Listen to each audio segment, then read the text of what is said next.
गोपी जन वल्लभ गिरिवरधारी गोपी जन वल्लभ गिरिवरधारी यशोदानंदन व्रज जनरंजन यशोदानंदन यशोदानंदन व्रज जनरंजन यशोदा यमुना तीरावनचारी यमुना तीरा यमुना तीरावनचारी यमुना तीरा जय राधा माधव कुंज बिहारी राधा माधव जय राधा माधव कुंज बिहारी जय राधा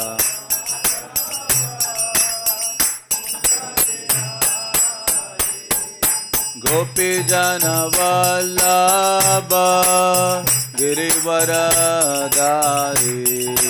गोपी जन वल्लभ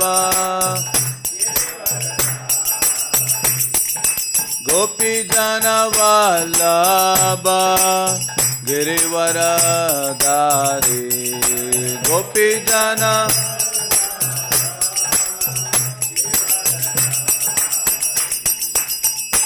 यशोदानंदन व्रज जनरंजन यशोदानंदन यशोदानंदन व्रज जनरंजन यशोदानंदन यमुना तीरावनचारी यमुना तीरावन यमुना तीरावनचारी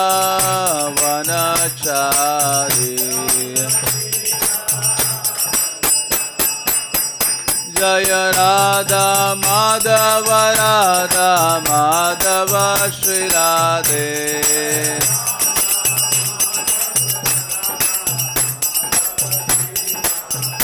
जय राधा श्याम सुंदर राधा श्याम सुंदर श्री राधे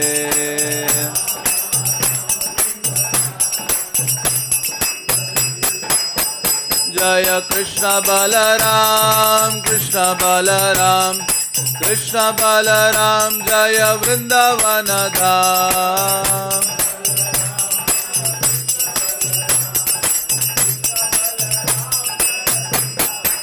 जय वृंदावन धाम वृंदावन धाम वृंदावन धाम जय कृष्ण बलराम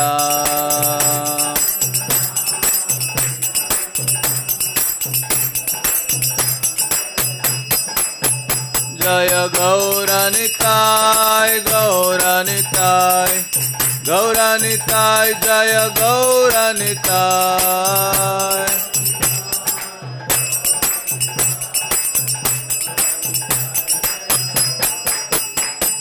प्रभुपाद प्रभुपाद प्रभुपाद श्रील प्रभुपाद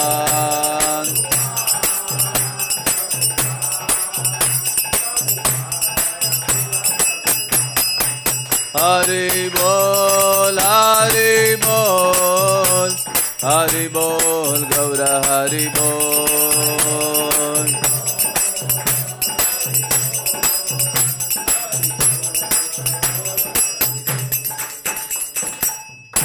जय ओम विष्णुपाद परमहंस परिव्राजकाचार्य अष्टोत्तर शत श्री श्रीमद इस डिवाइन ग्रेस ऐसे भक्ति वेदांत स्वामी श्रील प्रभुपाद की इस्कॉन बीबीटी फाउंडर आचार्य श्रील प्रभुपाद की श्री श्री राधा श्याम सुंदर की श्री श्री कृष्ण बलराम की श्री श्री निताय गौर सुंदर की, समवेद गौर भक्त वृंद की, निताय गौर प्रेमानंदे। ओम नमो भगवते वासुदेवाय। ओम नमो भगवते वासुदेवाय। ओम नमो भगवते वासुदेवाय। ओम अज्ञानतिमिरान्धस्य ज्ञानाञ्जनशलाकया चक्षुरुन्मिलितं येन तस्मै श्रीगुरवे नमः। श्रीचैतन्यमनोभीष्टं स्थापितं येन भूतले स्वयं रूपा कदा मह्यं ददाति स्वपदान्तिकम्। हे कृष्णा करुणा सिन्धो दीनबन्धु जगत्पते गोपेश गोपिका कान्त राधाकान्त नमस्तुते।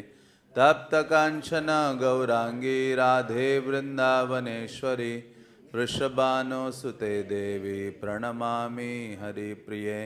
वाञ्छाकल्पतरुभ्यश्च कृपा सिन्धुभ्येव च पतितानां पावनेभ्यो वैष्णवेभ्यो नमो नमः। जय श्री कृष्ण चैतन्य प्रभु नित्यानंदः श्री अद्वैत गदाधर श्रीवासदि गौर भक्त वृंद। हरे कृष्णा कृष्णा कृष्णा हरे हरे, हरे राम राम राम हरे हरे। तो प्रत्येक रविवार को हम श्रील प्रभुपाद लीलामृत का पाठ करते हैं, जिसका लेखन श्रील सत्स्वरूप दास गोस्वामी महाराज, जो श्रील प्रभुपाद के शिष्य हैं, उन्होंने लिखा है। और इसका अध्याय 17वां है, जिसका शीर्षक है बोवरी पर।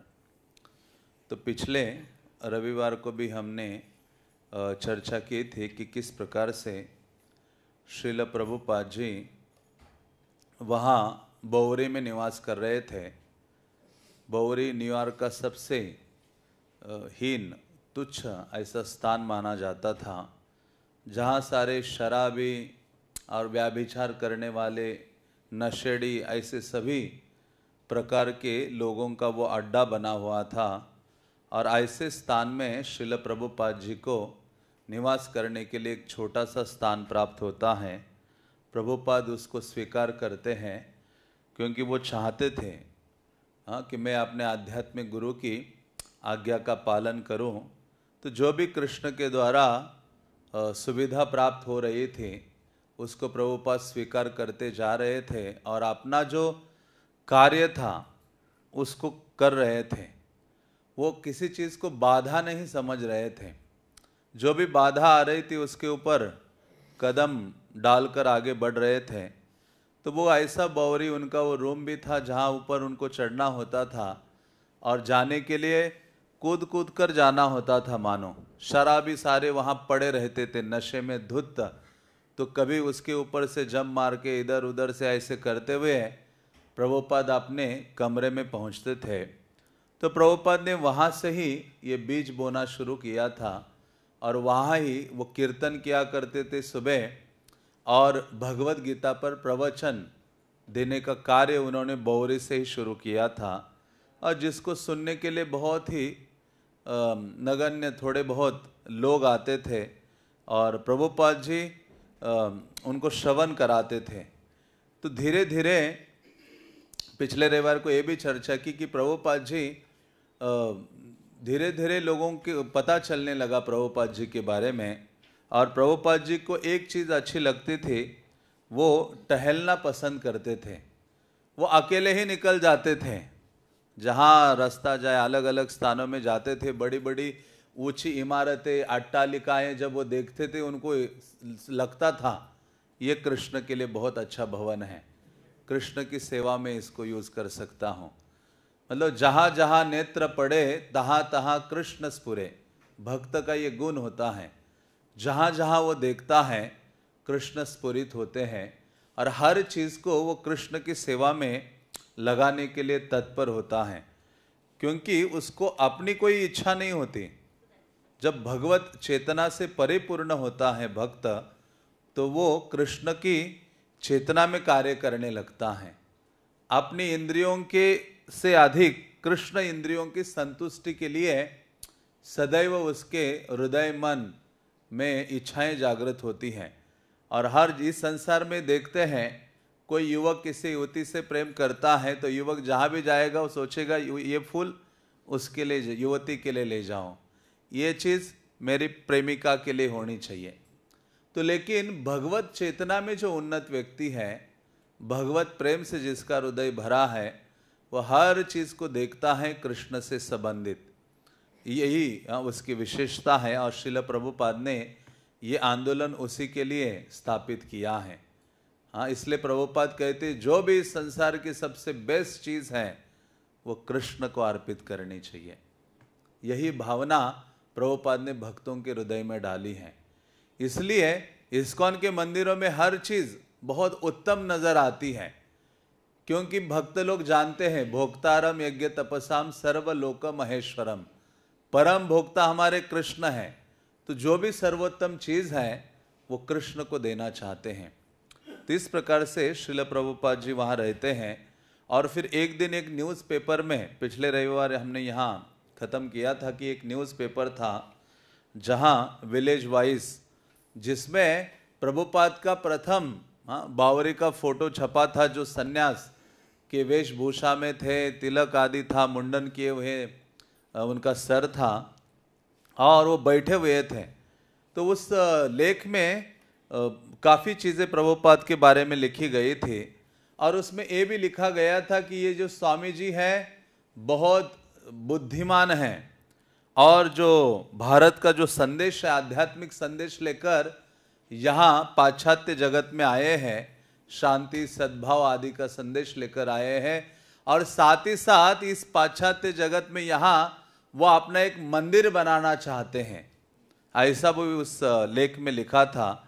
और कहा था कि ये जो स्वामी जी आए हैं, ये प्रमुख उनका जो उपदेश है वो है भगवान के नामों का जप किया जाए, जिसके द्वारा मनुष्य प्राणी, मनुष्य समाज भगवान के निकट पहुंच सकता है।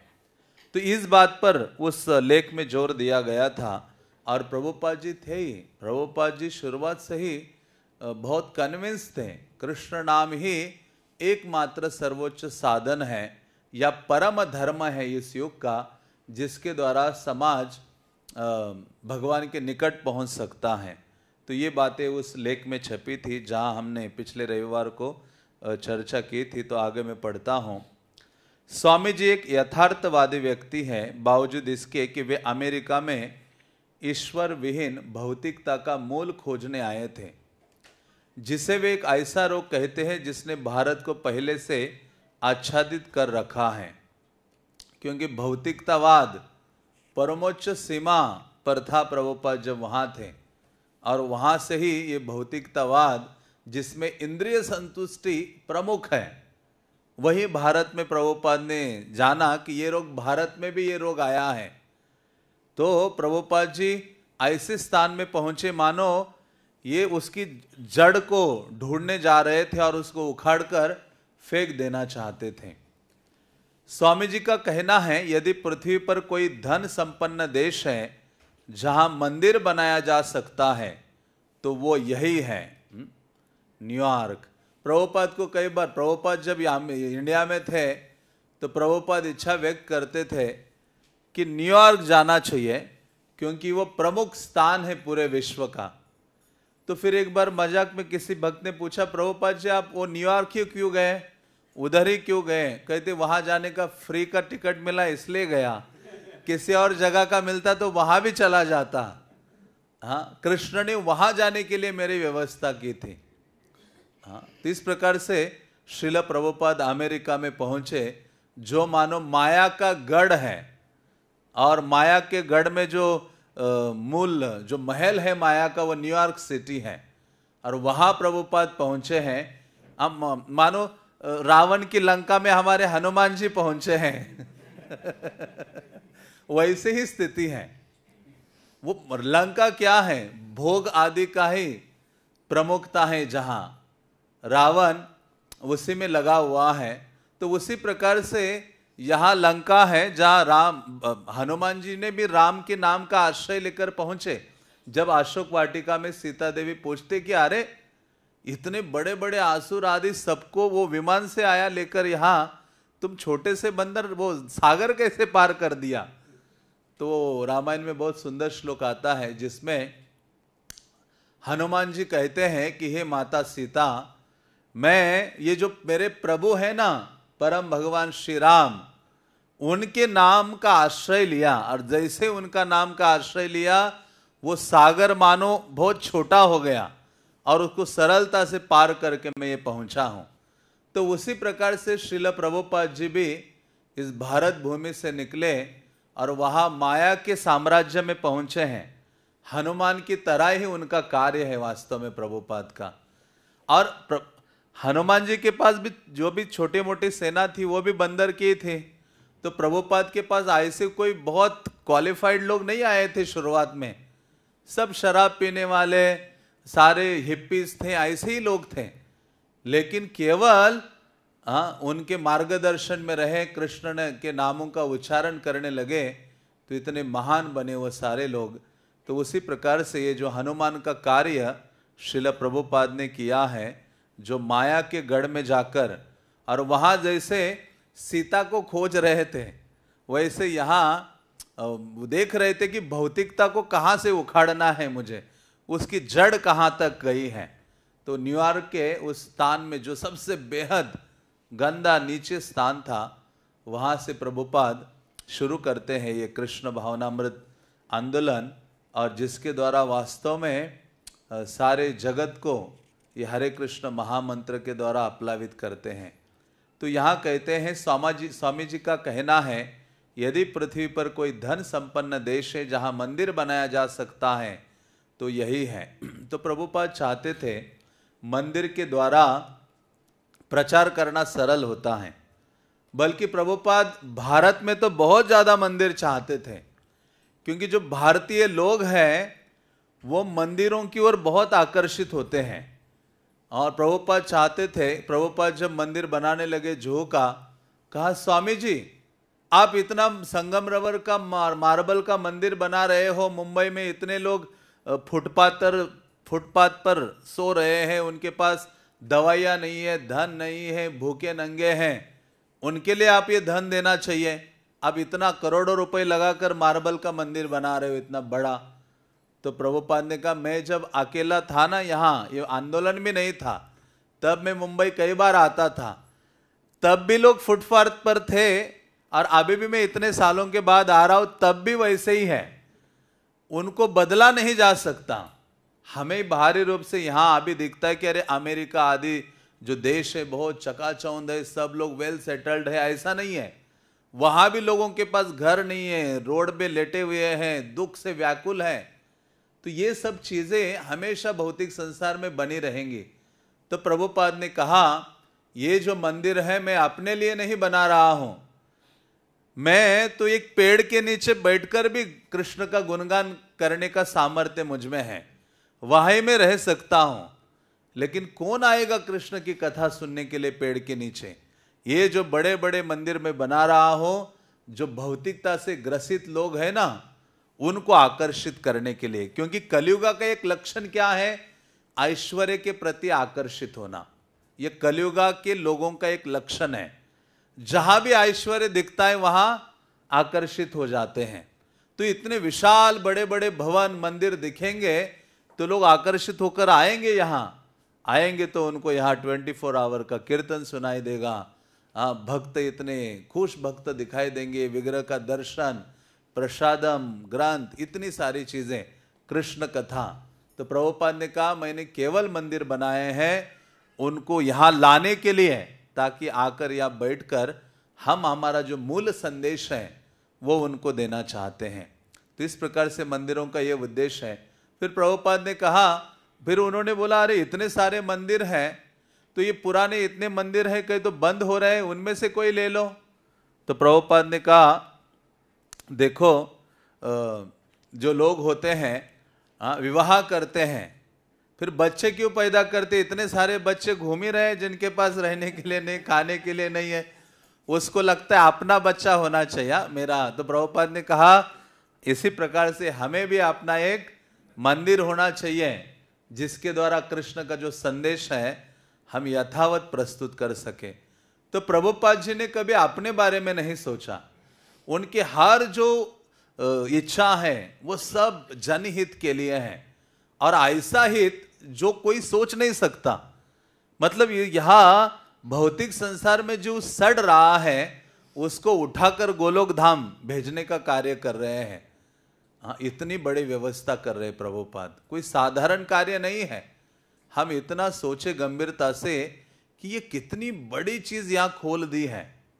ये टूरिज्म ऑफिस है मानो, जैसे टूरिस्ट ऑफिस होते हैं ना, वहां जाने की व्यवस्था करते सब, तो ये गोलोक जाने की तैयारी यहाँ करवा रहे हैं सारे। तो प्रभुपाद जी के जो मंदिर है ये साधारण नहीं है, इसलिए प्रभुपाद को समझना इतना सरल भी नहीं है। इसलिए कहते वैष्णवेर क्रिया मुद्रा विज्ञाना बुझाए। वैष्णव की कार्यकला बड़े से बड़े विद्वान व्यक्ति नहीं समझ सकता। जो मूर्ख लोग होते हैं और भौतिकता से ग्रसित होते हैं वो भक्तों को कार्य को भी साधारण सा सोचते, अरे ये तो हमारे जैसे ही कार्य हैं। लेकिन जो महान वैष्णव हैं उनको प्रभुपाद ने कहा एक शुद्ध भक्त की पहचान केवल दूसरा शुद्ध भक्त कर सकता है। इसलिए हमें अधिकार नहीं है, दूसरे भक्त को जज करने का अधिकार नहीं है। पहचान नहीं सकते हम, बाहरी रूप से हम उनको जज कर लेते हैं। इसलिए शुद्ध भक्त की पहचान प्रभुपाद ने कहा केवल दूसरा शुद्ध भक्त कर सकता है। तो इसलिए हमारी तो यही भावना होनी चाहिए वैष्णव के प्रति, और हृदय में ये सदैव भावना होनी चाहिए कि मौसम पतित प्रभु ना पाई बिहार। जैसे भक्ति सिद्धांत महाराज एक बार बैठे थे और कहा कि वैष्णव गीत गाओ जरा, तो उसने शुरू किया राधा कृष्ण प्राण मोर जुगल किशोर। उन्होंने कहा अरे ये कहा है, तुम ये गाओ ना, हमारा जीवन सदा पापे रत नाहिक पुण्य लेश। सीधा उठ के निकल गया राधा रानी को और कृष्ण को चामर ढुलाने के लिए। पहले ये गाओ कि हमारा जीवन सदा पापे रत, मेरा जो जीवन है ना पापमय जीवन है, मुझसे अधिक पापी व्यक्ति इस पूरे भूतल पर नहीं है। युधिष्ठिर महाराज ने भी वही कहा था, दुर्योधन ने कहा मुझसे श्रेष्ठ कोई नहीं मिला मुझे, मैं ही सर्वोत्कृष्ट हूं पूरे हस्तिनापुर भारतवर्ष में। युधिष्ठिर महाराज बोले अरे मुझसे ज्यादा पतित व्यक्ति कोई नहीं है पूरे संसार में। तो ये जो गौड़िया वैष्णव है उनकी यही भावना होती है, और ऐसी भावना जिसके हृदय में होगी वो आश्चर्यचकित करने वाले कार्य करेगा। श्रील प्रभुपाद इसके मूर्तिमान उदाहरण है। श्रील प्रभुपाद के वाणी से, ग्रंथों से, आचरण से सबसे ये जो भावना है ना विनम्रता की वो झलकती है। हाँ, आप वो ध्रुव महाराज का व्याख्यान पढ़ते हैं तो वहाँ प्रभुपाद जी लिखते हैं ना, जब ध्रुव महाराज को वैकुंठ ले जाया जा रहा था विष्णु दूतों के द्वारा, तो विष्णु दूतों को कहते हैं अरे मेरी माता कहाँ है। ध्रुव महाराज को विष्णु दूत देखो दूसरा विमान देखो वैकुंठ जा रहा है ना, तुम्हारी माँ भी जा रहे उसमें बैठकर, ये प्रसन्न होते। तो वहां प्रभुपाद जी लिखते हैं इसी प्रकार से इस आंदोलन में जो प्रयास कर रहा हूं, यहाँ कोई ऐसा एक मेरा शिष्य हो जो मुझे ध्रुव महाराज की तरह कहाँ ले जाए, वैकुंठ जगत ले जाए। हाँ, तो ये इतनी बड़ी विनम्रता है श्रील प्रभुपाद की। इसलिए ये जो विनम्रता का जो गुण है उसके द्वारा सारे गुण और सारे शास्त्रों का जो निचोड़ है हृदय में प्रकाशित होता है। तो श्रील प्रभुपाद ने कभी अपने बारे में नहीं सोचा। इस संसार का प्रत्येक जीव सुबह आंख खोलता है तो अपने बारे में सोचता है, दिन भर वही विचार होता है, सोने तक नींद भी नहीं आती तो भी अपने बारे में सोचता है। तो इस संसार का प्रत्येक व्यक्ति ग्रसित है केवल अपने बारे में सोचने में, इसलिए वो दुखी है। जो जितना हम स्वार्थी बनते हैं उतना ही अशांत और दुखी बने रहते हैं। जितना हमारे हृदय में दूसरों को देने की भावना होती है उतनी गहरी शांति का अनुभव, संतुष्टि का अनुभव हम करते हैं। तो श्रील प्रभुपाद ने शुरुआत से ही, चाहे उनके पास 1 रुपया भी नहीं था तो भी दूसरों की चिंता थी, रहने के लिए स्थान नहीं था, कई दिन तो उनको भोजन मिलता नहीं था प्रभुपाद को। हाँ, तो फिर भी दूसरे की जगत की चिंता करते थे। तो प्रभुपाद ने ये विचार किया कि मंदिर यहाँ बन सकता है, ये क्योंकि ये संपन्न देश है। स्वामी जी अमेरिका में कृष्ण भावनामृत का एक अंतर्राष्ट्रीय संघ स्थापित करना चाहते हैं। ये संघ सबके लिए खुला होगा, स्त्रियों के लिए भी। हाँ, तो प्रभुपाद ने कोई भेद नहीं किया किसी भी चीज का, या रंग भेद है, जाति भेद है, हाँ, कोई भेदाभेद नहीं है। प्रभुपाद ने सबके लिए द्वार खोल दिए। स्त्रियां हैं, पुरुष है, वृद्ध है, बालक है, काला है, गोरा है, नीला पीला, सबके लिए बस आओ और क्या करो, कृष्ण नाम उच्चारण करो। हरे कृष्णा कृष्णा कृष्णा हरे हरे, हरे राम राम राम हरे हरे। तो प्रभुपाद ने सबके लिए ये द्वार खोल दिए कृष्ण भक्ति के। ये लेख होवर्ड स्मिथ ने लिखा था। उसे स्वामी जी के विषय में ये जानकारी पहले पहल एक परिचित व्यक्ति से फोन पर मिले थे, जिसने उसे बताया था कि भारत से एक रुचिकर धार्मिक व्यक्ति आए हैं जो बौरी की एक अटारी में रह रहे हैं। हॉवर्ड के परिचित ने कहा था कि तुम कभी भी वहां जा सकते, वे हमेशा वहीं रहते हैं। मेरे विचार से वे तुम्हें सम्मोहक लगेंगे। मेरा विश्वास है कि वे शीघ्र ही एक महान धार्मिक आंदोलन आरंभ करने वाले हैं। तो ये जो हॉवर्ड स्मिथ थे, उन्होंने उस न्यूज़पेपर में ये आर्टिकल लिखा था या लेख लिखा था। उन्होंने सुना था प्रभुपाद के बारे में फ़ोन पर, और अभी तो कुछ शुरुआत ही नहीं थी मानो, फिर भी प्रभुपाद सबको आकर्षित करने लगे थे अपने आध्यात्मिक शक्ति के कारण। और ये विश्वास उनके हृदय में जागृत हो गया कि ये जो व्यक्ति है ना, बहुत बड़ा आंदोलन स्थापित करने वाला है। और प्रभुपाद के हृदय में तो था ही। हाँ, एक बार आपने सुना वो लीला, प्रभुपाद जी जब एक गार्डन में बैठे थे, यहाँ से जब गए थे, उनके पास ना रहने के लिए छोटा सा उनका ये स्थान था और बाकी कोई चीज़ें नहीं थी। जो 2 ग्रंथ यहाँ से ले गए थे भागवतम, उतना ही था। तो एक व्यक्ति उनको मिलता है और कहता है कि स्वामी जी, हाँ आप क्या करते हो? तो उन्होंने कहा मैं कृष्ण भावना का आंदोलन खड़ा कर रहा हूँ और मेरे इतने मंदिर हैं, इतने भक्त हैं, इतने ग्रंथ हैं। अभी कुछ भी नहीं था, लेकिन उनके हृदय में वो विश्वास था कि ये होने वाला है। इसलिए जो आचार्य होते हैं उनका एक गुण होता है जिसको कहते हैं विजनरी। हाँ, मतलब जो दूरदृष्टि रखने वाले, तो आगे की देखते हैं वो। तो श्रील प्रभुपाद जी आगे का देख रहे थे। जैसे भक्ति विनोद ठाकुर ने देखा था, प्रभुपाद जी प्रकट होने से पहले ही, हाँ, भक्ति विनोद ठाकुर ने कहा था, देखा था कि ये जो बंगाल है, मायापुर है, एक समय ऐसा आएगा। हाँ, मतलब प्रभुपाद भी जन्म नहीं लिए थे उसी समय, उन्होंने अपने उस ग्रंथ में लिखा था कि एक समय आएगा कि फ्रांस, जर्मनी, रशिया, अमेरिका, यहाँ के लोग आएंगे यहाँ बंगाल मायापुर में, और ये लोग गले में मृदंग ऐसे डालेंगे, करताल हाथ में लेंगे और वो बजाते हुए, हाथ ऊंचे करते हुए नृत्य करेंगे और गाएंगे जय सच्चिनंदन गौर हरि, और वहां बंगाली भक्तों का आलिंगन करते हुए नाचेंगे। भक्ति विनोद ठाकुर ने लिखा था। तो ये जो आचार्य होते हैं उनका एक विशेष ये गुण होता है, त्रिकालदर्शी होते हैं। और एक गुण होता है आचार्य को जिसको विजनरी कहा जाता है। तो इस प्रकार से उन्होंने पहले से ही कहा था, और श्रील प्रभुपाद को वो विश्वास था, महाप्रभु के वाणी पर विश्वास था, आचार्यों के वाणी पर विश्वास था, गुरु की वाणी पर विश्वास था। हाँ, जब हम विश्वास रखते हुए आध्यात्मिक साधन करते हैं तो वो निश्चित रूप से फलीभूत होता है। तो हॉवर्ड स्मिथ कहते हैं, वो बोल रहे हैं अभी यहाँ कई पैराग्राफ में हैं, वो कहते हैं, अतः मैं वहां गया और सीढ़ियां चढ़कर ऊपर उस अत्यंत भीरू कलाकारों की अटारे में प्रविष्ट हुआ। वहां सर्वत्र कालीन बिछे थे जो पुराने और फटे हुए थे, और बहुत सारे लोग तरह तरह के हिप्पी वेशभूषा में बैठे थे। साथ ही उनके पहनावे में कुछ ऐसा भी था जिसे मैं समझता हूं वे भारतीय वेशभूषा मानते होंगे। कमरे में लोग इधर उधर अकेले दीवार की ओर मुंह किए बैठे थे, मानो उनका आपस में एक दूसरे से कोई संबंध ना हो। वे पालथी मारकर बैठे थे और प्रत्येक व्यक्ति दूसरे के कुछ भिन्न कार्य करता प्रतीत हो रहा था। जब मैं अंदर प्रविष्ट हुआ तो किसी ने मुझ पर कोई ध्यान नहीं दिया। मैंने देखा कि वहां जूते पंक्तिबद्ध रखे हैं। मैंने सोचा हो सकता है कि मुझसे भी अपेक्षा की जाती हो कि मैं भी जूते उतार दूं, लेकिन किसी ने मुझसे कुछ कहा नहीं।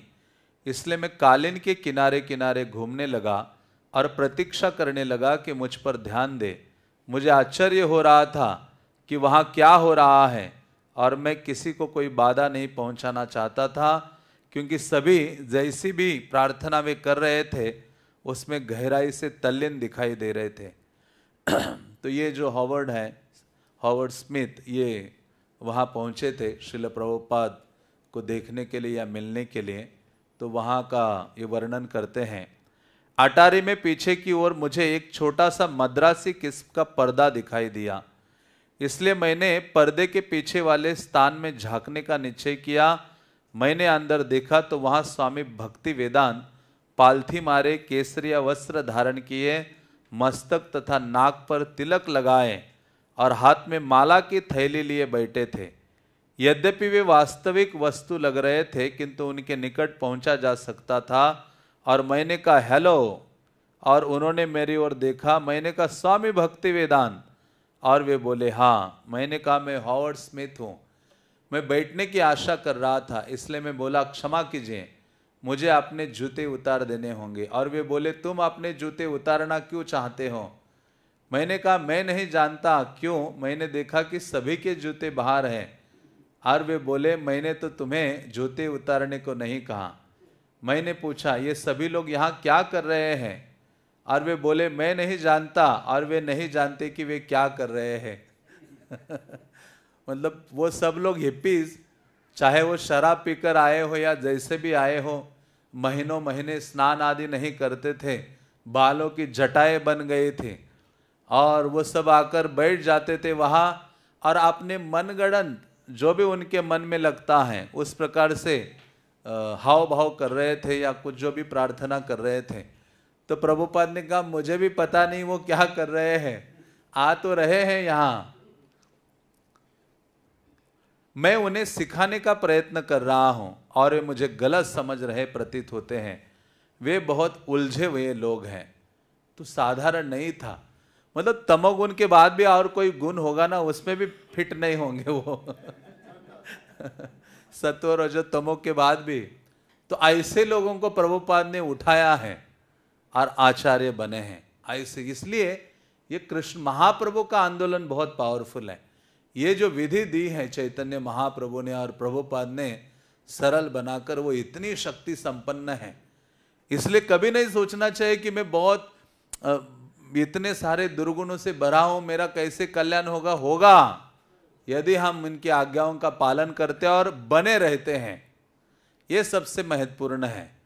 इस आंदोलन में क्या करना है, बने रहना है। हाँ, बस चले जाएंगे जैसे वो मुंबई की जो लोकल ट्रेन है, बस आप सही जगह खड़े हो जाओ, आप सरलता से अंदर जाओगे और उतरने के समय सही जगह खड़े जाओ, अपने आप बाहर आ जाओगे। तो जब तक जीवन है तब तक इस कृष्ण भावनामृत आंदोलन में बने रहना है। यह ऐसा शक्तिशाली भक्तों का संघ है प्रभुपाद ने जो बनाया है। अंत समय में निश्चित रूप से हमें भगवत धाम ढकेला जाएगा। हम नहीं भी चाहेंगे ना तो भी वैकुंठा में हमें डाल देंगे। तो ये विशेषता है इस आंदोलन की, क्योंकि प्रभुपाद जैसे आचार्य साधारण आचार्य नहीं है, ये युगाचार्य है। प्रभुपाद जी को उद्धारक आचार्य कहा जा सकता है। जैसे श्री संप्रदाय में रामानुजाचार्य प्रकट होने से पहले उनके जो गुरुजन थे ना, वो रामानुजाचार्य के विग्रह की पूजा करते थे। अब सोचिए, रामानुजाचार्य का प्राकट भी नहीं हुए हैं, उससे पहले रामानुजाचार्य की पूजा हो रही थी। और ये कहा गया था कि आगे चलकर एक ऐसे आचार्य आएंगे, रामानुजाचार्य। तो वैसे ही श्रील प्रभुपाद के लिए भी कहा है चैतन्य महाप्रभु ने, मोर सेनापति भक्त जाई बे तथाए, जदि पापी तापी दूर देशे छेड़े जाए। हाँ, ये दूर देश के लिए भी चले जाए तो वहां मेरा ये सेनापति भग जाएगा और क्या करेगा, संकीर्तन खड़ग लैया हाथे। चैतन्य मंगल में ये सारा लंबे श्लोक आते हैं जिसमें कहते हैं ये सेनापति के हाथ में कौन सी तलवार होगी, कहते संकीर्तन की तलवार होगी। हाँ, तो प्रभुपाद ने कहा, जब प्रभुपाद गए तो उन्होंने कहा पहले कई लोग पूरे विश्व में आपने तलवार के दम पर लोगों को परिवर्तित किया है, लेकिन मैं वैसा करने के लिए नहीं आया हूं। हाँ, तो प्रभुपाद के हाथ में एक तलवार, क्योंकि सेनापति है, बिना अस्त्र शस्त्र के कैसे सेनापति। तो वहां चैतन्य महाप्रभु कहते वो सेनापति होगा जिसके हाथ में संकीर्तन खड़ग लैया हाथे, संकीर्तन रूपी तलवार उनके हाथ में होगी और उस तलवार के द्वारा हृदय पर प्रहार करेंगे वो, और जो ये संसार को भोग करने की भावना है उसको काट देंगे, उस ग्रंथि या गांठ को, और कृष्ण भावना को स्थापित करेंगे उसके हृदय में। तो ये श्रील प्रभुपाद जी वो आचार्य हैं, साधारण नहीं है, इसलिए वो उद्धारक आचार्य हैं। जो भी उनके संपर्क में आया है वो मानो लाइन में खड़ा है, अभी वो वैकुंठ जाए बिना नहीं रह सकता, वो कितना भी मना करें वो प्रोसेस में है, अंततः आध्यात्मिक जगत में पहुंच जाएगा। इसलिए कई बार हो सकता है कि हमें कृष्ण से कोई अनुराग नहीं है, लेकिन कपिल देव कहते हैं कि अरे भक्तों के प्रति आसक्ति उत्पन्न हो गई ना, बस वही काफी है आध्यात्मिक जगत ले जाने के लिए, बंधन को काटने के लिए। तो श्रील प्रभुपाद जैसे आचार्य गण हैं, उनके प्रति हमारी तीव्र आसक्ति अनुराग हो जाए, हाँ, तो निश्चित रूप से आध्यात्मिक जगत में हम जा सकते हैं और सारी योग्यता आ जाती है उस व्यक्ति के हृदय में। तो इस प्रकार से श्रील प्रभुपाद जी ऐसे आचार्य हैं जिन्होंने सबसे नीचे धरातल पर जो जीव है उनका भी कल्याण करने के लिए तत्पर हैं।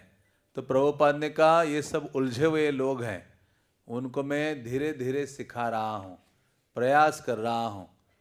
हम अपने बच्चों पर इतनी कृपा नहीं करते, हाँ, माता पिता कई बार इतना दया नहीं दिखाते, करोड़ों गुना दया प्रभुपाद ने उन जीवों के ऊपर दिखाई है। तब हम बैठकर बातें करने लगे और मुझे वे उसी समय बहुत अच्छे लगने लगे।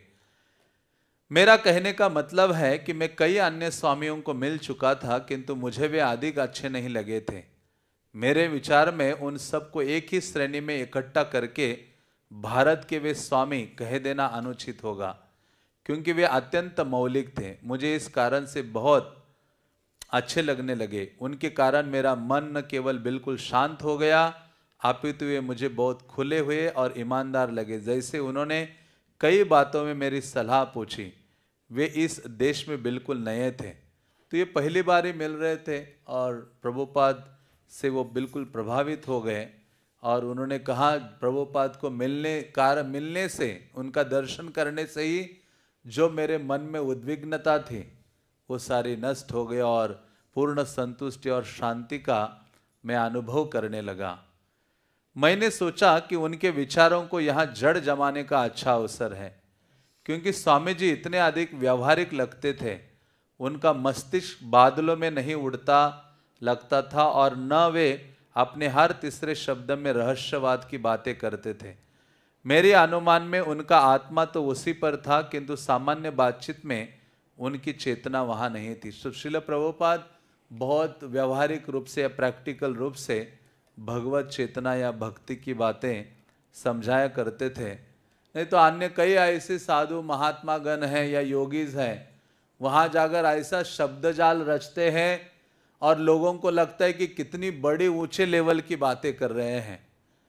हाँ, कुछ है नहीं, वो सब बातें मूर्खता का परिचय हैं। लेकिन श्रील प्रभुपाद, हाँ, जैसे कई ऐसे गुरु और लोग हैं आज भी, वो केवल नैतिकता की बातें करते हैं और कभी इस बात को स्पष्ट रूप से नहीं प्रस्तुत करते कि परम भगवान कौन है, जीव कौन है, उसका कर्तव्य क्या है, हाँ, और क्या वो विधि है जिसके द्वारा आध्यात्मिक जगत में जाया जा सकता है। कोई इतना क्लियर नहीं किया आज तक, किसी साधु गुरु आचार्य ने। हाँ, लेकिन श्रील प्रभुपाद जी हैं, उन्होंने इतने बड़े बड़े सिद्धांतों को सरल रूप से प्रदान किया, प्रस्तुत किया कि कोई छोटा सा बच्चा भी इस्कॉन में आ जाता है तो उसको सब क्लियर हो जाता है। धाम क्या है, भगवान क्या है, गीता भागवत क्या है, भगवान को प्राप्त करने की विधि क्या है, परम भगवान कौन है, ये सब चीज़ें। हाँ, तो इस प्रकार से श्रील प्रभुपाद वो आचार्य है जिन्होंने बहुत चीज़ें, सारी चीज़ें सरल प्रस्तुत की अपने वाणी के माध्यम से और अपने ग्रंथों के माध्यम से। तब उन्होंने कहा कि अनेक लोगों ने उन्हें बताया था कि वॉइस में लेख लिखना अच्छा होगा और वो मुख्य रूप से उन लोगों तक पहुंच सकेगा जो शायद पहले से उनके उपदेशों में रुचि रखते थे या परिचित थे। मैंने कहा कि मेरे विचार में आप ठीक हैं। उन्होंने पूछा कि क्या मैंने भारतीय संस्कृति के विषय में कोई पुस्तक पढ़ी है या मैं कुछ जानता हूँ। मैंने उत्तर दिया कि नहीं, सचमुच मैं कुछ नहीं जानता था। हम थोड़ी देर तक बात करते रहे और उन्होंने मुझे बताया कि भारत में वे इन पुस्तकों का अंग्रेजी अनुवाद कर चुके हैं और वे उनके पास हैं। उन पुस्तकों को मुझे देते हुए उन्होंने कहा, यदि आप अधिक जानकारी चाहते हो तो उन्हें पढ़ सकते हैं। मेरे लिए स्पष्ट हो गया था कि मैं किसी ऐसे व्यक्ति से बात नहीं कर रहा था जिसने अभी अभी निर्णय लिया हो कि उसे ईश्वर के दर्शन हो गए हैं और वो लोगों को इसके बारे में बताने जा रहा है। स्वामी जी एक सुशिक्षित व्यक्ति प्रतीत हो रहे थे, सचमुच मुझसे कहीं अधिक सुशिक्षित। मुझे उनकी विनम्रता बहुत पसंद आई। तत्काल वे मेरे प्रिय बन गए। हाँ, इन्होंने भी ये पहचान लिया प्रभुपाद का जो गुण है, स्वभाव आदि हैं, और उन्होंने कहा प्रभुपाद जी इतने विद्वत्ता रखते थे, मुझसे कई अधिक, लेकिन उनकी जो विनम्रता है उसके प्रति मैं आकर्षित हो गया। मैं जो भी जानना चाहता था उन्होंने मुझे विस्तार से समझाया। अपनी वेशभूषा, अपने माथे पर के तिलक और अपनी जपमाला थैली की महत्ता उन्होंने समझाई और मुझे उनकी सारी व्याख्याएं पसंद आई। सब कुछ व्यवहारिक था। उसके बाद उन्होंने संसार भर के मंदिरों के बारे में बातें की और कहा हमें काफ़ी लंबी यात्रा करनी है किंतु मैं बहुत धैर्यवान हूँ। तो ये धैर्य की परीक्षा थी प्रभुपाद के। हाँ, ये जो धैर्य है, क्योंकि प्रभुपाद ने ये आंदोलन शुरू किया इतना कष्ट स्वीकार करते हुए, और अभी अभी वो अमेरिका पहुँचे हैं और अभी लंबा समय जाने वाला है। प्रभुपाद उस चीज के प्रति आशावान थे जिसे वाइस के लेख में उनका अमेरिकी चर्च कहकर निर्दिष्ट किया गया था। उनके व्याख्यान और कीर्तन सजीव होते थे और कम से कम उनके कुछ नियमित अनुयायी बनते जा रहे थे। तो धीरे धीरे कुछ ऐसे युवा फिक्स हो गए, वो हिप्पी में से, जो रेगुलर उनके प्रवचन में आया करते थे। किंतु भारत से कोई आशा न थी। सुमति मोरारजी अपने गुरु भाइयों और भारत के केंद्रीय सरकार से वे पत्र व्यवहार करते जा रहे थे, किंतु उनके उत्तर उत्साहजनक नहीं थे। तो प्रभुपाद चाहते थे, क्योंकि धन भी चाहिए, वहाँ मंदिर खड़ा करना है या बनाना है या शुरू करना है, तो प्रभुपाद अपनी ओर से तो वहाँ प्रयास कर ही रहे थे, लेकिन साथ साथ आशावादी थे कि सुमति मोरारजी जो धनवान हैं वो थोड़ी सहायता करे, या अपने जो गुरु भाई हैं, प्रभुपाद के सारे गुरु भाइयों के हर जगह मठ थे, उनके मंदिर थे भारत में सब जगह। हाँ, तो फिर भी उनके उत्तर कोई उत्साहजनक नहीं थे। इस विश्वास में कि पद्मावत सिंघानिया मैनहट्टन में एक कृष्ण मंदिर बनाने की उनकी योजना को मान जाएंगे और उनके निर्माण में आर्थिक सहायता देंगे, प्रभुपाद विदेशी मुद्रा मुक्त करने के लिए स्वीकृति देने हेतु नई दिल्ली को प्रार्थना पत्र भेजा था। उन्होंने रिजर्व बैंक ऑफ इंडिया नई दिल्ली को लिखा था। तो प्रभुपाद केवल ऐसे नहीं बैठे थे, सब प्रकार से प्रयास कर रहे थे। तो उन्होंने रिजर्व बैंक ऑफ इंडिया को भी लिखा, तो यहाँ 3 पंक्तियाँ दी हैं। उन्होंने लिखा, मैं यहाँ सांस्कृतिक केंद्र स्थापित करना चाहता हूँ और इसके लिए भारत से कुछ विदेशी मुद्रा प्राप्त करना चाहता हूँ। मैं समझता हूँ कि विस्मरण के इन दिनों में भगवत प्रेम की संस्कृति का प्रचार करने के लिए अच्छी संभावना विद्यमान है। तो प्रभुपाद ने ये बातें लिखी थी। 1 महीने बाद रिजर्व बैंक से उन्हें सलाह दी थी कि वे भारत के केंद्रीय सरकार के वित्त मंत्री को वॉशिंगटन के भारतीय दूतावास के माध्यम से अपनी प्रार्थना फिर से भेजें। प्रभुपाद ने तदनुसार कार्यवाही की थी। उसके बाद 1 महीना और बीत गया, लेकिन भारत सरकार से कोई उत्तर नहीं मिला। स्वामी जी के एक गुरु भाई ने लिखा था कि वे स्वयं भारत आ जाए और सरकार की अनुमति प्राप्त करने के लिए व्यक्तिगत प्रयास करें। तो उनके गुरु भाई ने कहा, आप उनको भी बहुत लेटर्स लिखे प्रभुपाद ने। अपने गुरु भाइयों को कहा कि आप अपने कुछ भक्तों को भेजो या आप आ जाओ, धन से सहायता करो। लेकिन किसी ने प्रभुपाद की सहायता नहीं की उन दिनों, वो जो कठिन दिन थे। बल्कि एक गुरु भाई ने कहा कि अच्छा है कि आप आ जाए।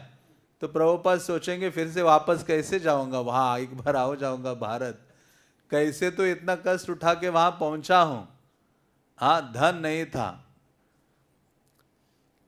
पर प्रभुपाद इस समय अमेरिका नहीं छोड़ना चाहते थे। उन्होंने सुमति मोरारजी को लिखा, जिन्होंने प्रभुपाद की सहायता की थी। जलदूत जो जहाज पर उनको जाने का, न्यूयॉर्क जाने के लिए, अमेरिका जाने का उन्होंने मुक्त किया था प्रयास। मैं भारत की यात्रा करने और वहां से फिर वापस आने से बचने का प्रयत्न कर रहा हूं, विशेषकर इस कारण कि मैं उपयुक्त पते पर सप्ताह में 3 बार कक्षा ले रहा हूं और कुछ अमेरिकी युवकों को संकीर्तन और भगवान की भक्ति में प्रशिक्षित कर रहा हूं। इनमें से कुछ बड़ी निष्ठापूर्वक अपने पाठ सीख रहे हैं और भविष्य में वे कठोर मानदंड के अनुसार बड़े अच्छे वैष्णव हो सकते हैं। तो प्रभुपाद तत्पर थे कि किसी को भी ट्रेनिंग दी जाए तो वो कृष्ण भावना को सरलता से स्वीकार कर सकता है, क्योंकि हर जो कृष्ण का दास है, कोई माने या ना माने, सब तारा दास। चैतन्य चरितामृत में आता है, कोई माने या ना माने, हर कोई कृष्ण का दास है, लेकिन अब वो भूल गया है। तो उसके हृदय में प्रेम की भावना है। नित्य सिद्ध कृष्ण प्रेम साध्य कबुनय। हर जीव के हृदय में कृष्ण के प्रति वो दिव्य प्रेम की भावना है, सेवा की भावना है, लेकिन वो जागृत करनी पड़ेगी। प्रभुपाद ने कहा, श्रवण आदि शुद्ध चित्ते करय उदय। श्रवण आदि कार्य के द्वारा भगवान के प्रति जो प्रेम की भावना है, शुद्ध प्रेम की भावना, वो जागृत हो जाती है।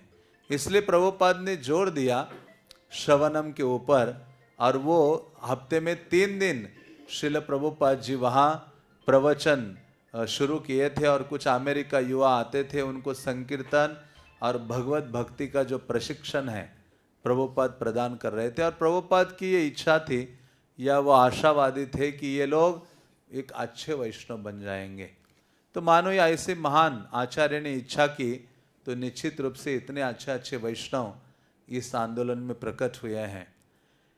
एक दिन एक विचित्र अपरिचित संवाददाता ने भारत से प्रभुपाद को एक पत्र लिखा। उसका नाम मुक्ति ब्रह्मचारी था। तो एक ब्रह्मचारी थे जिन्होंने प्रभुपाद जी को पत्र लिखा। प्रभुपाद के गुरु भाई के शिष्य के रूप में अपना परिचय देते हुए और अतीत में उनके साथ अपनी किंचित जान पहचान का स्मरण कराते हुए मुक्ति ने उत्कंठा प्रकट की कि वे अमेरिका में प्रभुपाद के साथ कार्य करना चाहते हैं। निसंदेह प्रभुपाद को भारत के अपने गुरु भाइयों से सहायता पाने की अब भी आशा थी। ये मिशन केवल एक व्यक्ति का कार्य नहीं है, ऐसा प्रभुपाद लिखते हैं और कहते थे। अतः उन्होंने मुक्ति को अमेरिका आने के लिए आमंत्रित किया और लिखा कि वे अपने गुरु महाराज से प्रार्थना करें कि वे व्यक्तिगत प्रभाव से विदेशी मुद्रा के लिए सरकार से अनुमति प्राप्त करने में सहायता करें। तो जो मुक्ति ब्रह्मचारी था, प्रभुपाद ने कहा तुम आ सकते हो और अपने जो गुरु है उनको भी बोलो कि मेरी सहायता करें। मुक्ति ने अपनी उत्सुकता की पुष्टि करते हुए पुनः लिखा, किंतु इस बात पर संदेह प्रकट किया कि उनके गुरु महाराज से उन्हें अमेरिका जाने की अनुमति मिलेगी। मुक्ति का विचार था कि वे पहले संयुक्त राज्य पहुंच जाए और उसके बाद वे अपने गुरु महाराज से सहायता की याचना करें। प्रभुपाद को चिढ़ लगी और उन्होंने तुरंत उत्तर लिखा। वो ब्रह्मचारी कह रहा था कि मैं पहले पहुंचता हूँ अमेरिका, बाद में गुरु जी को बोलता हूँ आपकी सहायता के लिए। हाँ, तो प्रभुपाद को ये उचित नहीं लगा। हाँ, हर कार्य आध्यात्मिक गुरु के निरीक्षण में होना चाहिए। तो प्रभुपाद ने उनको लिखा, क्या अमेरिका में प्रचार करना मेरा निजी व्यवसाय है? प्रभुपाद ने कहा, ये क्या मेरा खुद का कार्यक्रम है? श्रील प्रभुपाद भक्ति सिद्धांत सरस्वती की इच्छा विदेशों में श्रील रूप रघुनाथ के संदेश के प्रचार केंद्रों के रूप में कुछ मंदिर निर्माण करने की थी और मैं संसार के इस भाग में ये कार्य कर रहा हूं। तो प्रभुपाद ने कहा, ये मेरा कोई पर्सनल काम थोड़ी है, लेकिन ये केवल इच्छा थी मेरे आध्यात्मिक गुरु भक्ति सिद्धांत सरस्वती की कि रूप से लेकर रघुनाथ, ये जो षड गोस्वामी हैं, इनका जो संदेश है वो पूरे विश्व में पहुंच जाए और विश्व के कोने कोने में मंदिरों की स्थापना हो, ऐसी मेरे गुरु महाराज की इच्छा थी। तो इसलिए सबका ये कर्तव्य है इस इच्छा की पूर्ति करने के लिए मैं यहां कुछ कार्य कर रहा हूं। पैसा तैयार है और अनुकूल अवसर आ गया है। यदि वित्त मंत्री से मिलकर इस कार्य को किया जा सकता है तो हम प्रतीक्षा इसलिए क्यों करें कि आप अपने गुरु महाराज से सहयोग इस डर से नहीं मांग सकते हैं कि आपकी अमेरिका की यात्रा वे रद्द कर देंगे। कृपया इस तरह न सोचे। हर वस्तु को श्रील भक्ति सिद्धांत सरस्वती प्रभुपाद के कार्य के रूप में ग्रहण करें और जो आवश्यक हो उसे पूरा करने का प्रयत्न करें। एक क्षण के लिए भी ना सोचे कि मेरी रुचि आपके गुरु महाराज की रुचि से भिन्न है। हम श्रील प्रभुपाद की इच्छा को अपनी निजी योग्यता अनुसार संपन्न कर रहे हैं।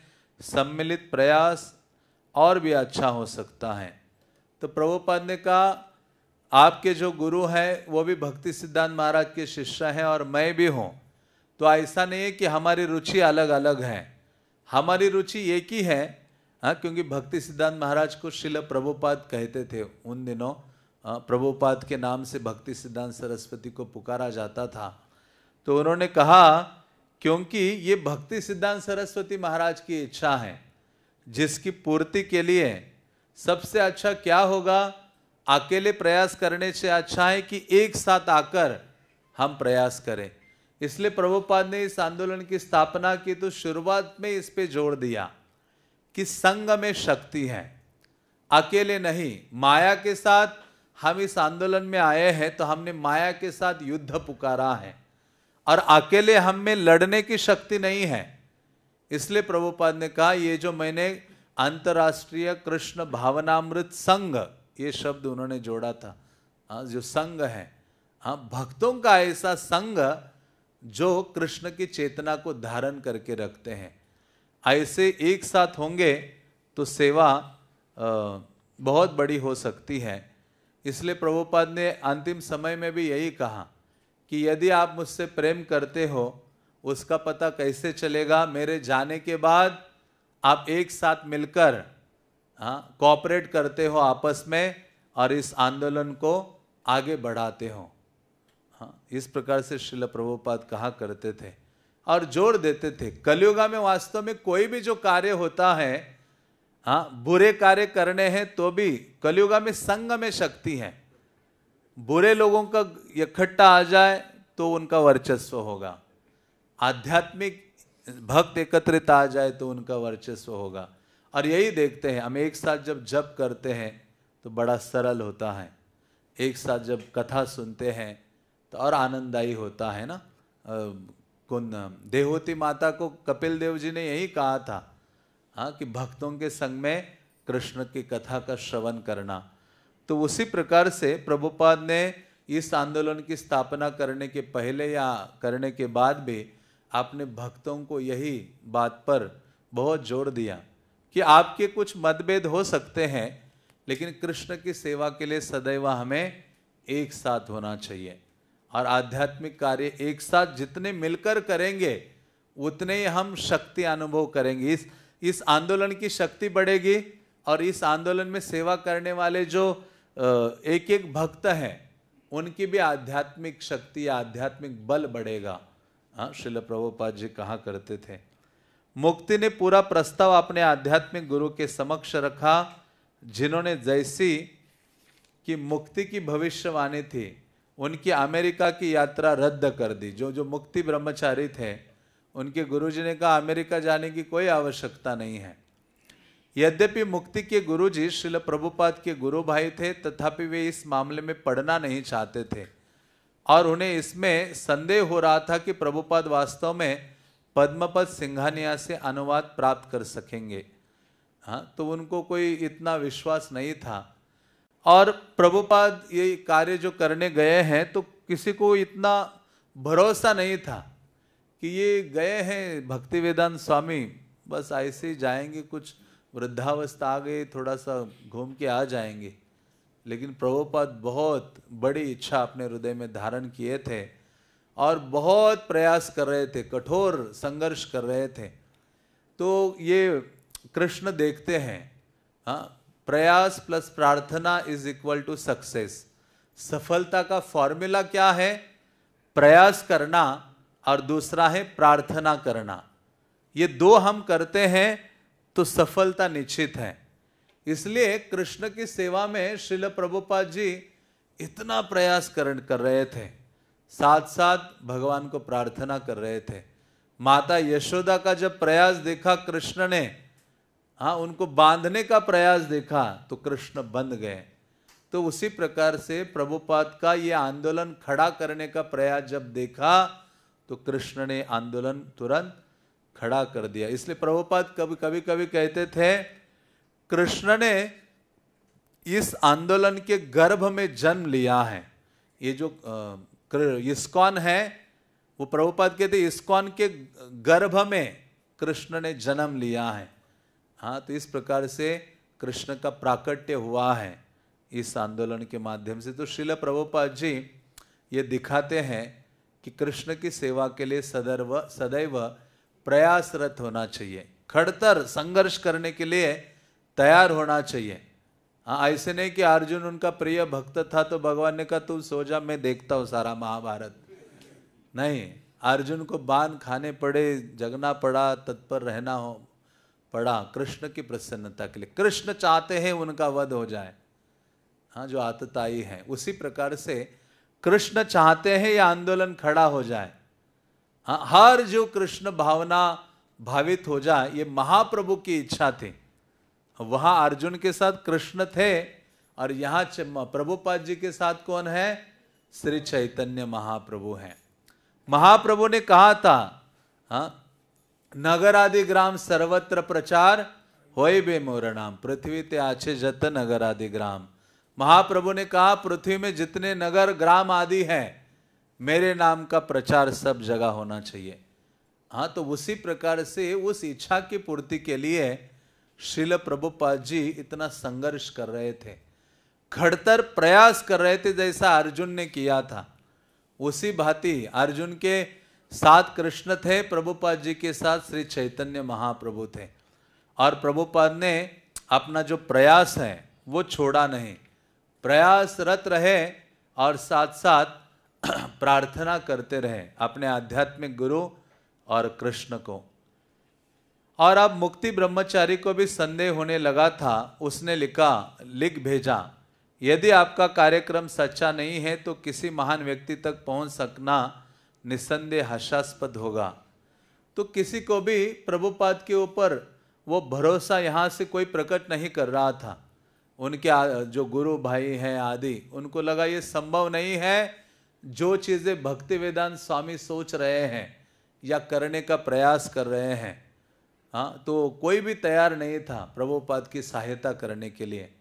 हाँ, लेकिन प्रभुपाद अपना उत्साह कम नहीं किया, वो पेशेंस, वो धैर्यवान बने रहे, क्योंकि उनका पूरा विश्वास था आध्यात्मिक गुरु की वाणी पर और चैतन्य महाप्रभु की वाणी पर। हाँ, वो संघर्ष करते रहे। जिस दिन प्रभुपाद को यह हास्यास्पद पत्र मिला उसी दिन उन्होंने भारत सरकार के असहयोग का अंतिम उत्तर भी प्राप्त किया। वॉशिंगटन में भारतीय दूतावास के द्वितीय सचिव प्रकाश शाह ने लिखा, विदेशी मुद्रा विनिमय की वर्तमान परिस्थितियों के कारण भारत सरकार के लिए संभव नहीं है कि विदेशी मुद्रा मुक्त करने की आपकी प्रार्थना स्वीकार की जाए। शायद आप अमेरिका के निवासियों से धन संग्रह करना पसंद करेंगे। तो सरकार से भी उत्साहजनक पत्र नहीं आया उनको। एक बात निश्चित हो गई, प्रभुपाद को बिना किसी बाहरी सहायता के कार्य करना होगा। वे न्यूयॉर्क नगर में अपना कार्य अकेले जारी रखेंगे। मुक्ति ब्रह्मचारी को लिखा गया उनका अंतिम पत्र उनका अगाध विश्वास और दृढ़ निश्चय उद्घाटित करता है। तो प्रभुपाद ने वो ब्रह्मचारी का जो पत्र प्राप्त हुआ था, मुक्ति ब्रह्मचारी, उनको लिखते हैं, अतः विवाद आप समाप्त होता है और किसी अन्य से सहायता की कोई आवश्यकता नहीं है। प्रचार कार्य के अपने प्रयत्नों में हम हमेशा सफल नहीं होते, किंतु ऐसी विफलताएं निश्चय ही हास्यास्पद नहीं है। श्रील रूप गोस्वामी और श्रील रघुनाथ दास गोस्वामी 16वीं शताब्दी के चैतन्य महाप्रभु के दो प्रमुख शिष्य थे। परमार्थ के क्षेत्र में सफलता और असफलता दोनों ही गौरवास्पद है। प्रभु नित्यानंद भी जगाई और मधाई को ईश्वरोन्मुख बनाने के अपने पहले प्रयास में विफलता का प्रदर्शन किया था। प्रभुपाद ने कहा आध्यात्मिक जीवन में विफलता और सफलता ये मायने नहीं रखती। हाँ, कृष्ण की सेवा के लिए आपने प्रयास किया है। इस प्रयास में उन्हें निजी रूप में आघात पहुंचा था। प्रभुपाद जी उनको लिखते उस पत्र में जगाई मधाई का उदाहरण देकर नित्यानंद प्रभु हरिदास ठाकुर प्रचार करने के लिए जाते तो पहले प्रयास में विफलता मिलती है और दूसरे प्रयास में भी आघात सहन करना पड़ता है। तो प्रचारक का कार्य कोई साधारण कार्य नहीं है। हाँ, बहुत महत्वपूर्ण कार्य और भगवान ऐसे प्रचारक को ऐसा प्रचारक भगवान को बहुत अधिक प्रिय है।